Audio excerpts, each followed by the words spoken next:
पूर्व जीवन में जो हमसे पाप हुए हैं, बड़े बड़े बुरे कर्म हुए हैं, अगर तुम्हें अपने सारे कर्मों का भोग भोगना पड़े तो हजारों करोड़ों जन्म बार बार लो और बार बार भोगो तो भी निपटना मुश्किल हो जाएगा, इतना स्टॉक है। वैसे 32 सेवा अपराध, 32 सेवा उप अपराध 64 हुए और 10 नामा अपराध, ऐसा वैष्णव अपराध आदि का विस्तृत वर्णन शास्त्रों में हुआ है। ये सब अपराधों से एक बात से बच जाओगे। अनर्थों से बचना चाहते हैं, पहली बात समझ लें, ये 4 दुष्कृत हैं अनर्थ। ध्यान से सुनना, ये 7 बातें स्वीकार करनी है और इन 4 बातों से बचना है। पहला है दुष्कृत जात अनर्थ। पूज्य श्री राधा बाबा, पूर्व जीवन में जो हमसे पाप हुए हैं, बड़े बड़े बुरे कर्म हुए हैं, पूर्व में लाखों अनंतों जन्मों का बात आ गई। अभी अज्ञानी जी ऐसे तर्क करते हैं, कौन जाने पीछे कर्म हुआ है कि नहीं। अभी नया बच्चा जो प्रकट हुआ है वो किसी विद्यालय में तो नहीं गया कि शिक्षा दी गई हो, आप ऐसे करो वो भयभीत हो जाए, मतलब जानता है भय का क्षेत्र है।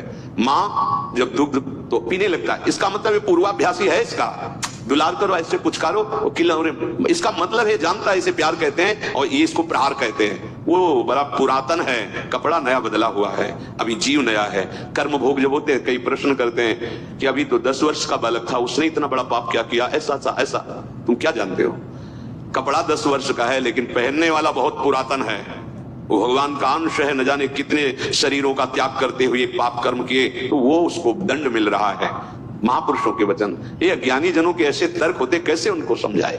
कह रहे हैं कि जो तुमने पूर्व जीवनों में पाप कर्म किए हैं, अब तुम भजन में लग रहे हो, तुम्हारा अंतिम जन्म का निर्णय है कि मैं भगवत प्राप्त हो जाऊं, अब वहां से हिसाब फटाफट होगा।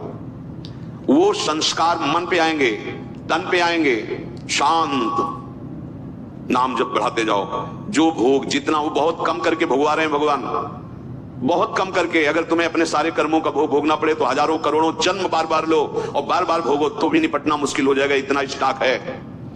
अब इसी जन्म में थोड़ा थोड़ा करके भुगा करके अपने पास बुला लेते हैं, अत्यंत कृपा है। जो भी दुष्कृत जात अनर्थ तुम्हारे जीवन में आएगा 2 प्रकार से, एक दंड रूप से आएगा और एक आएगा पाप कर्म कराने की प्रेरणा रूप से। ध्यान दीजिए, एक को तो भोग लेना है दंड को, दूसरा आएगा मन में बैठ करके पाप कर्म कराने की प्रेरणा देगा, पाप कर्म कराने की सुविधा देगा। अगर दूसरे को भोग लिया तो आगे फिर योनि बनने का, किसी योनि में जाने का आपने हिसाब तैयार कर लिया। समझ लीजिए, धर्म पूर्वक भोग स्वीकार की आज्ञा है, अधर्म पूर्वक जो हमारे कृत्य हुए हैं वो 2 प्रकार का प्रभाव डालेंगे। पूज्य श्री राधा बाबा कह रहे, एक तो ये दंड रूप से, जैसे कोई रोग आ जाना, कोई अपमानित कर रहा है, कोई निंदा कर रहा है, आदि आदि, बड़ा तिरस्कार हो रहा है, शांत तुम्हारे पाप नष्ट हो रहे। एक आता है मन में, ये अंतर का है, इतनी गंदी वासना और उसी वासना के अनुसार सुविधा, वही भोग तुम्हें मिलेगा जो तुम्हारे अंदर वासना पड़ी हुई है। बिल्कुल नहीं, अगर त्रुटि कर दी गए, ये भारी अनर्थ पैदा कर दे। प्रायः चलन चलन सब कोई कहे, बिरला पहुंचे कोई, एक कंचन एक कामनी दुर्लभ घाटी तोए। बहुत सावधान, ये बार बार आपको भजन करते समय बुरे कर्मों की स्फुरणा बुराई की तरफ घसीटेगी। 1 मिनट के लिए इससे छोड़ दो और नाम जप साधन सत्य, चलो 1 मिनट बस स्फुरणा स्वरूप संसार की, तो बड़ा गजब है। 1 मिनट के लिए भी इसे चैन नहीं है, जरा सा छूट पाई भागा संसार में, कोई ना कोई पूर्व देखे हुए दृश्य, सोची हुई बातें सामने लगे, तो इसको अवसर तभी, इसलिए दृढ़ता पूर्वक भजन, पूरा ध्यान रहे इस पहले अनर्थ से हटने के लिए। अगर हमें शारीरिक कोई दुख मिल रहा है, बाहरी व्यवहारिक दुख मिल रहा है, मुझे भगवान से प्रश्न नहीं करना, वो सर्वज्ञ है, उन्होंने जानबूझ करके हमारे कर्मों का नाश करने के लिए ये विधान रचा है। मस्ती में भोग लो, आप कहोगे दुख मस्ती, हाँ मस्ती तो उसी को कहते हैं जो निंदा अपमान तिरस्कार और दुख को सह के निकल जाए, उसे मस्ती कहते हैं। मूर्खता को मस्ती थोड़ी कहते हैं कि आप मदिरा पिए हो, दंडता कर रहे हो, पापाचरण, बोले बहुत मौज और मस्ती है, ये बहुत हिसाब गहरा पड़ेगा, सह नहीं पाओगे। मस्ती तो उसी को कहते हैं, भारी से भारी अपमान तिरस्कार दुख सह गए और निकल गए, भगवत मार्ग में आगे बढ़ गए, बलिहारी उस चरणों की, उस महात्मा की, उस साधक की, जो ऐसे, उसे मस्त कहते हैं। वाह वाह रे फकीरा वाह जी, धन्य है तू, निकल गया माया को रौंद के।